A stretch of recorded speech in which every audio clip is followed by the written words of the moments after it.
Yo pensé que iba a estar 10 años haciéndolo y estuve 3 meses y Dios me sacó de ahí. ¿Qué hice mal? Nada, obedeciste. Uno va a las Escrituras y entiende que cuando uno tiene que obedecer a Dios, hay cosas que aparentemente pueden salir bien o aparentemente pueden salir mal. Sin embargo, uno está obedeciendo y eso se llama mayordomía.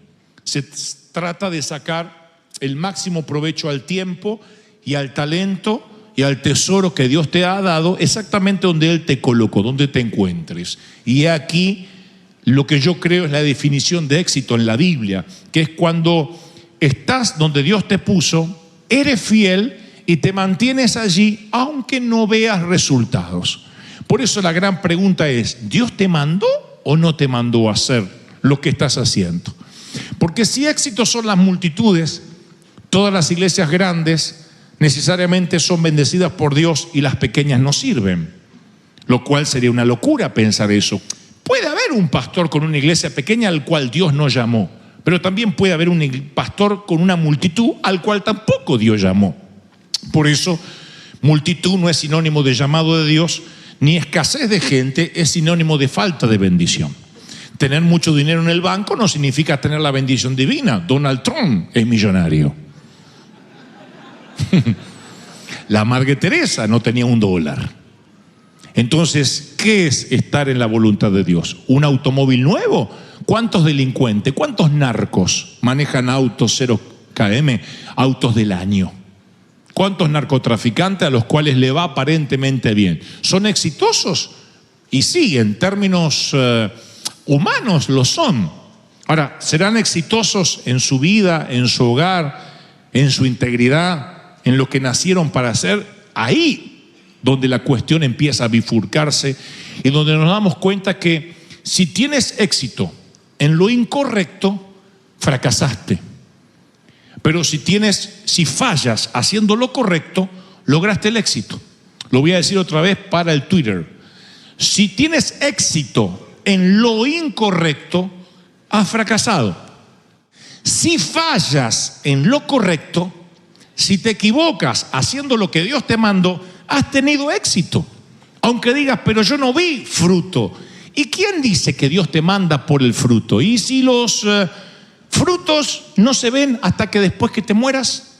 Si estás haciendo una obra que pertenece a un gran engranaje que no puedes ver porque obviamente no eres Dios. ¿Cuántas veces un jefe de compañía o un presidente de la república hace un cambio, un enroque en el tablero de sus Fuerzas Armadas, de su Senado? Y claro, el senador que es cambiado o el soldadito que es reasignado piensa, está loco el presidente, ¿por qué me cambió? Porque no ve el panorama general. Yo suelo contar siempre un testimonio, y digo siempre porque hasta lo he puesto en los libros, que alguna vez de niño escuché que me pareció extraordinario. Las asambleas de Dios envían un misionero a Nueva Guinea, a una isla llamada Papúa. Y este misionero, además de ser predicador, es médico. Él abandona la carrera de medicina para predicar en Nueva Guinea y es enviado, comisionado por las asambleas. Llega a la isla y el cacique, el que comanda la tribu, le dice que ahí no podrá predicar nunca a Dios, que ellos tienen sus propios dioses y que si va a hablar de Dios, él va a ser decapitado. Así que ante esa invitación tan sutil, decide el misionero cerrar la boca, pero tiene un plan B. Recuerda que él es médico y le dice, ¿pero podría ejercer la medicina? El cacique de la tribu le dice que sí, podría vacunar a los niños, atender a las que están de parto, traer medicinas del continente, pero nunca jamás hablar de Dios. Y si lo ven con una Biblia, lo decapitarán. Así que informa a las asambleas de Dios cuál es la nueva situación. Y las asambleas le dicen, quédate porque tarde o temprano han de cambiar de opinión. Y pasan meses, pasan años, pasan décadas y el cacique nunca muere y nunca cambia de opinión. Y solo este hombre puede ejercer medicina. ¿Qué dicen las asambleas de Dios? Hemos mandado un misionero que fracasó. Un tipo que debiendo haber predicado no ganó un solo alma. Así que las asambleas reasignan a un nuevo misionero que llega y otra vez lo recibe el viejo cacique, ya más viejo, y le dice al nuevo enviado algo como, bienvenido, puede usted predicar todo lo que sea y hablar de su Dios. El nuevo misionero pregunta por qué al anterior no lo dejaron y a él sí. Y el cacique dice, es que por la vida que tuvo el misionero anterior, por la forma en que nos sirvió, que atendió a nuestras madres, que vacunó a nuestros niños y hasta ofrendó su vida, debe tener un Dios demasiado grande al que queremos conocer. Así que las puertas están abiertas, la isla es suya, predique. Así que este evangelista nuevo, este misionero, enseguida hace una campaña y se salvan cientos a causa de quien había ofrendado su vida en silencio, sirviendo en la medicina. ¿Qué dijo las asambleas de Dios cuando envió al segundo misionero? Por fin enviamos un tipo exitoso. Tal vez el segundo fue exitoso, pero el primero fue efectivo. Y la efectividad no necesariamente tiene que ver con el éxito. Lo tenemos que aprender a la hora de una compañía, a la hora de emprender una pareja, a la hora de emprender una iglesia, que la efectividad se mide de diferente forma que el éxito. Por eso, alguna vez también oí la historia de alguien que tenían que amputarle una pierna gangrenada y cuando se despertó, el médico dijo, tengo una muy buena noticia y una mala. La muy buena es que usted no tuvo sangrado, no demasiado, la anestesia le tomó muy bien, la operación duró menos de lo que esperábamos y la mala noticia es que aunque la operación fue exitosa, cortamos la pierna equivocada. Entonces, ¿la operación fue exitosa? Sí. ¿Fue efectiva? No. Y la vida continuamente nos pone en ese camino donde tenemos que decir, tengo que obedecer, y así como el valor no es ausencia de miedo, el éxito tampoco es ausencia del fracaso. A veces cuando Dios nos asigna un lugar, vamos a sentir que ante los ojos de los demás fracasamos. A veces sentimos que nos fue mal. Hay gente que no se puede perdonar y dice, yo fracasé en el matrimonio. Y ese fracaso lo lleva a cuesta por años. Pero a lo mejor es algo que tenía que ocurrir en tu vida. A lo mejor es algo que determina un cambio. A lo mejor esa empresa cuando quebró es que Dios tenía un plan superior. Entonces hay cosas que nos pasan en la vida que hoy no entendemos por qué nos pasan. Decimos, ¿y por qué me toca pasar eso? ¿Y por qué ese entrenamiento? ¿Qué sé yo? David nunca se imaginó cuando niño que cuando practicaba lecciones de música que ese don de la música, ese talento, lo iba a posicionar como miembro de la corte del rey Saúl. Y tal vez cuando el padre le decía, ve a practicar música, yo, ay, me toca tocar piano. Eso fue la puerta de acceso a que pudiera estar en la corte del rey Saúl, si no, él nunca hubiese escuchado ni se hubiese enterado de lo que pasaba ahí en la corte. Mientras que practicaba arrojando piedras con la onda cuando cuidaba ovejas, nunca se le pasó que esas habilidades lo iban a catapultar a la fama nacional. Y capaz que alguna vez maldecía, ¿y por qué a mí me toca cuidar ovejas? ¿Y por qué mis hermanos están todos allá y a mí me toca la peor parte, ser el renacuajo de la familia? Porque Dios lo estaba entrenando. Incluso cuando David ya era adulto y andaba escondiéndose en cuevas como fugitivo, Dios estaba trabajando en su capacidad emocional para escribir salmos que iban a tocar las fibras de miles de personas años más tarde. Por eso digo siempre, el hecho que algo no sea parte del plan de tu vida no significa que no sea parte del plan de Dios. Porque uno planifica la vida, yo quiero estudiar de esto, dedicarme a esto y casarme con este o con esta. Y Dios dice, sí, ese es tu plan. Por eso dice alguien, si quieres que Dios se ría, cuéntales tus planes a Dios. Porque Dios tiene otro plan. Dios está trabajando en un plan, dice, agradable, perfecto. Y todo lo que nos pasa es una preparación para algo en el futuro. Dios no desperdicia nada. Él dice, yo voy a aprovechar cada experiencia, cada habilidad, cada error que hayas cometido, lo vamos a aprovechar. Cada error, cada metida de pata, Dios la va a capitalizar, porque te aseguro que la pata no la vuelves a meter de la misma manera. ¿O no? Te confías una vez, la segunda vez dices, no me vuelve a pasar. Ahora, este es el punto, miren. Dice la palabra en Hebreos, el escritor a los Hebreos, dice, me faltaría tiempo, lo dice así, para hablar de Gedeón, Barak, Sansón, Jefté, David, Samuel, los profetas, los cuales por la fe conquistaron reinos, hicieron justicia, alcanzaron lo prometido. Miren qué éxito. Cerraron bocas de leones, apagaron la furia de las llamas, escaparon del filo de la espada, sacaron fuerza de la flaqueza, se mostraron valientes en la guerra y pusieron en fuga, a escapar a los ejércitos extranjeros. Yo digo, ese es el éxito, yo quiero estar ahí. Pero sigue escribiendo. Dice, otros sufrieron burlas, azotes, incluso cadenas, cárceles y muerte. Está todo en el mismo episodio de los héroes de la fe. Mi pregunta es, ¿solo la primera mitad tenían éxito? ¿Quiénes tenían éxito? Los que apagaron llamas, los que conquistaron reinos, cerraron bocas de leones. ¿Y la otra mitad? Los que murieron en cárcel, los que los mataron a golpe, los que fueron serruchados en dos. ¿Tuvieron éxito o no tuvieron éxito? Están en el mismo capítulo los héroes de la fe. No entender este principio te puede causar frustración. La voluntad de Dios, obedecer a Dios, no es un plan de seguro. No es una aseguranza como la que le sacamos al automóvil. Choqué, pero gracias a Dios estaba asegurado. Fracasé, pero gracias a Dios estaba asegurado. Acá no hay seguro en esta tierra. La voluntad de Dios puede que sea un plan peligroso. Podría ser que te maten, dice la palabra. ¿Y eso de qué serviría? Bueno, si Dios recibe la gloria, misión cumplida. La recompensa que vamos a recibir en la eternidad va a ser mayor que la temporal que tengamos acá. Todo se reduce si donde estás es la voluntad de Dios. Si estás obedeciendo, eso se llama mayordomía en todas las cosas. Si te metiste solo, si pediste solo, si nadie te envió y te bajaste de la barca, a lo mejor no es la voluntad de Dios. Y a eso se reduce la diferencia entre el éxito y el fracaso, que Dios nos habló también la semana pasada. Presten atención a esto. La Biblia, hay un pasaje en las Escrituras en Jeremías que ningún otro episodio bíblico es tan personal para mí como este. Es mi base para el ministerio de toda la vida. Me pertenece a mí y yo le pertenezco a Él. El mismo llamado. Siento como si fuera mi llamado. Fue lo primero que leí cuando era chiquito y nunca más volví a olvidarlo.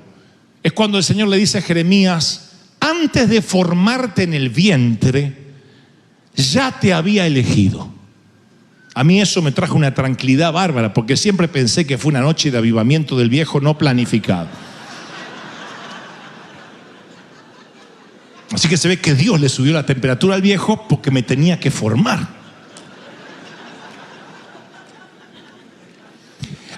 Antes de que nacieras, continúa diciendo el Señor, ya te había apartado. ¿Qué significa apartado? No estás en el montón. Eso me dio otra tranquilidad más grande, porque siempre pensé que era parte de los Goebbels, de todos los locos borrachos que estaban ahí. Sigo siendo parte de los locos, pero astemio. Pero ahí está. Te había nombrado ya antes de que nacieras como profeta para las naciones. O sea, Él decidió formarme, porque uno piensa que se formaron solos. Si yo me hubiese formado solo, primero me hubiese puesto otra cara.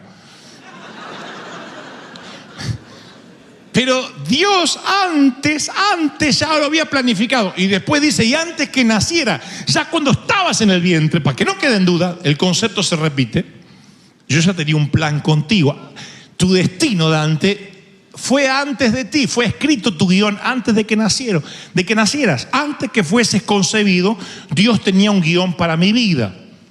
Y la ironía del destino es que rara vez uno descubre eso cuando nace, cuando es chiquito. A veces uno lo descubre de grande. A veces uno se da cuenta que nuestro legado a lo mejor empieza a expandirse cuando ya somos adultos. Uno piensa, si fui gestado por Dios, ¿por qué de niño ya eso no lo supe? A veces andamos errantes por la vida, pensamos que somos un accidente simplemente porque alguien violó a nuestra madre. Otros pensamos que somos un accidente porque un método preservativo falló. Otros piensan que son un accidente porque tienen cara de accidente. Y dice, esto tiene que ser un accidente. Cuando se mira en el espejo dice, tengo que ser un accidente. Y el Señor dice, no. Tú naciste con un propósito. Tú dices, ¿y cuál es mi propósito? Ese es el éxito, descubrir el propósito. Descubrir para qué naciste. No descubrir cuál es tu éxito, sino descubrir para qué naciste. A lo mejor naciste para inspirar, a lo mejor naciste para ayudar, a lo mejor naciste para consolar, a lo mejor es multitudinario lo tuyo, pequeño, pero hay un propósito, un guión que Dios escribió. No sé ustedes, pero oigan esta frase: antes que fuese formado en la panza de la vieja. Para mí eso me da una sensación de destino increíble. Es Dios diciendo, yo lo hice. Es mi derecho de nacimiento espiritual. Dios ordenó mis días, mis pasos. Y antes de que fuese concebido, Dios dijo, voy a ser uno como Dante. ¡Ah! Tengo algunas quejas cuando llegue allá, ¿no es cierto? Yo hubiese puesto menos nariz, más músculo, qué sé yo. Tantos que le sobran libras, me hubiese tirado unas para mí, algunas me hubiese tirado. Porque yo sufrí mucho por ser peso lástima. Te dicen, no, el que es flaco no sufre. Tu abuela, yo sufrí un montón. Yo siempre fui peso lástima. Ahora más o menos ya me importa 3 cuernos ser peso lástima. Pero cuando vas al high school, a la secundaria, mi peor hora era educación física. Porque decían natación y todo bien. Y yo salía con un shortcito así grandote, así, que se me inflaba así como una boya marina cuando estaba en el mar. Era una porquería. Una vez el profesor me dijo, salga del agua, Goebbels, salga. Y yo salí así.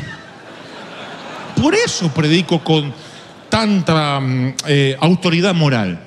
Porque yo sé lo que uno vive, salvando la distancia, el que es gordito, el que no tiene su estima relacionada con el físico, sino con lo que le pasó en la vida, con la pobreza, con las cosas que te faltaron, con la forma en que te trataron, con la manera en que te criaron, con lo que tuviste que ver.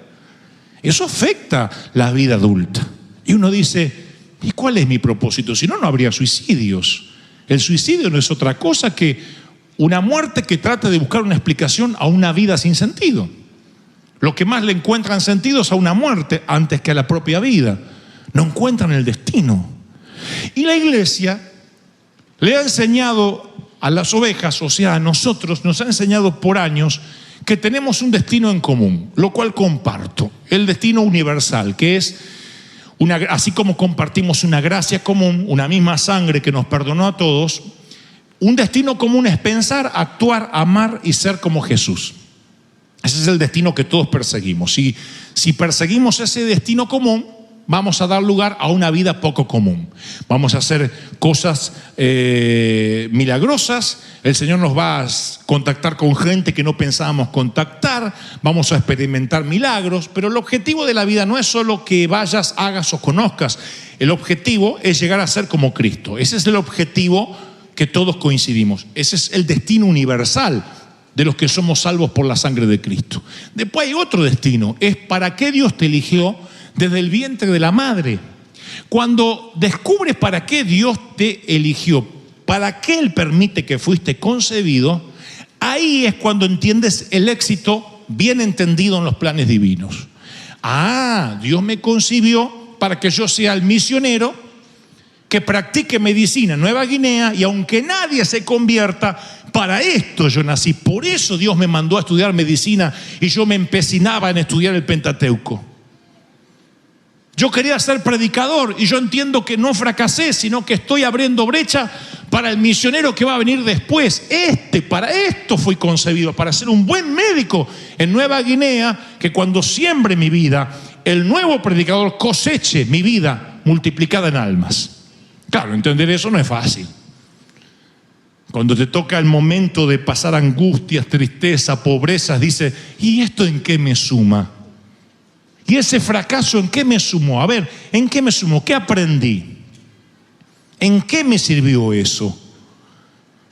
en lo que te sirvió es que el Señor quiere que crezcas a su imagen y semejanza, pero el destino, así como la felicidad, no es algo que descubres buscándolo, no lo encuentras buscándolo. El destino lo encuentras buscando a Dios. Entonces, cuando tu destino te encuentra, buscas a Dios y tu destino te encuentra. Buscas al Señor y Dios dice, bueno, ahora vas a obedecer, vas a hacer lo que yo te digo y ¡pum!, tu destino te encuentra. Eso es lo fascinante de la vida. Entonces vuelvo al renacuajo que les contaba en la piscina o en la alberca de natación de la secundaria. Cuando tu estima está tan dañada, cuando te dicen que fuiste un susto, un retraso femenino y no un hijo esperado, eso trata de definirte a cómo te vas a parar en la vida. Entonces, cuando todo el mundo dice, ¿ves? No estás teniendo éxito, tú empiezas a creer y defines tu vida conforme el éxito humano. Por eso uno tiene que buscar a Dios y decir, Señor, ¿quién soy en ti? Apagar todos los sensores a oír las voces humanas y oír la voz de Dios. Esa es la pregunta que le vamos a hacer al Señor. ¿Quién eres en Él? ¿Por qué naciste? ¿Por qué estás en esta tierra? Tu destino no lo determina tu cónyuge. Ay, yo me hice a mi esposa, me hice a mi marido. No, no te hiciste. Cediste, amaste o no, pero tú tu destino no está ligado a tu cónyuge siquiera. Tu destino no está ligado a tus padres. Tu destino no está ligado a tus hijos. El destino es único. Tu destino está en la compañía que diriges, en la empresa para la cual trabajas, bajo el empleador con el cual estás, o no está tu destino ahí. Destino en el sentido que me pregunto si estás obedeciendo a Dios por estar ahí. Y cuando Dios te dice que te muevas de un país a otro y no sabes qué va a pasar en un año, ¿no les ha pasado eso, inmigrantes, a muchos de ustedes? ¿Y por qué viniste acá? No sé, sentí que tenía que venir. ¿Y qué te deparaba el destino? No sé, yo solamente obedecí a Dios. Sal de tu tierra y de tu parentela. Y me gustó lo de la parentela, dicen algunos, por eso me vine. Y pasan los años y pasan los meses y tu estatus legal no se arregla y tu compañía no despega y no logras comprar casa y dices, Señor, pasan los años y sigues soltero, soltera. Y te dices, ¿y Dios me abandonó? No, porque antes que fuiste formado, oigan, antes que fuiste formada, y esto abre otro abanico de posibilidades que no tenemos tiempo para predicar hoy porque nos tenemos que ir, pero antes que fuese formado, Dios sabía que ibas a estar soltero hasta los 48.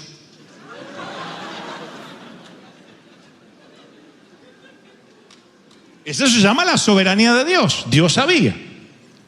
¿Por qué ibas a estar soltero hasta los 48? ¿Porque Dios dijo que sí y no te permitió casar? No, porque sabía que eras un cabezón, que ibas a dejar pasar oportunidades, que ibas a perder mucho tiempo. Dios sabía lo que ibas a hacer con tu vida. No le sorprende a Dios lo que vas a hacer. Antes de que te equivocaras, Dios ya sabe que te vas a equivocar. Por eso el Señor le dice a Pedro, Pedro, he orado para que tu fe no afloje, no decaiga, porque Jesús sabe que Pedro lo va a traicionar 3 veces, lo va a negar. Eso es lo que le está diciendo Jesús. Yo sé que te vas a equivocar, yo sé que tu compañía va a quebrar, yo sabía que te iban a engañar, yo sabía que tus hijos te iban a dar la espalda en este momento, pero el Señor me dice, aún así, el éxito no es ser más rico, tener la familia ideal, ni vivir en una mansión en Beverly Hills. El éxito es hacer lo que yo te mando, permaneciendo fiel hasta que el destino, como a David, cuidando ovejas, te encuentre y diga, he aquí serás rey de Israel, porque la unción ha venido sobre ti. ¿Cuántos dicen amén? Alguien tiene que decir amén, aleluya. ¿Lo están recibiendo, sí o no? Sé como Cristo, sé tú mismo. Ese es el doble destino. Ser como Cristo y ser uno mismo también. Y el Espíritu Santo ayer me mostraba que el Señor iba a traer de lugares muy lejanos, de países muy lejanos, a personas que han sentido y han cargado con frustraciones por presuntos errores por años, que no se han podido perdonar los errores, las equivocaciones. ¿Por qué, Señor? Si pudiera volver atrás, arreglaría eso, cambiaría aquello. Y el Señor me dice, no. ¿Qué entiendes por éxito? Todo lo que te tuvo que pasar, te tenía que pasar. No lo reconoces o quizás no lo logras ver, pero eres una mujer distinta luego del divorcio. Estás fuerte. Lógico que a los 15 no soñabas con estar divorciada a esta edad. Ni a los 18 te propusiste contraer cáncer a los 40. Ni que te extirparan los senos a tu edad o que perdieras un hijo. No era la planificación, hablamos de eso. Es un plan B del Señor. Es un plan que no estaba en tu cronograma de vida, ¿no? Pero pasa. Y cuando pasa, tú decides, o te lloras, te pones a llorar al lado del fracaso, o te reinventas y dices, Señor, esto me va a fortalecer más.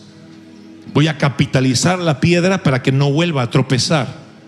Voy a ayudar a otros porque nadie como yo los va a entender tantos como yo. Lo que trato de decir que antes de escribir este sermón, el Señor me dijo, diles que arrojen las frustraciones y no se las lleven de regreso a casa. Y hoy esas frustraciones se llaman errores, equivocaciones.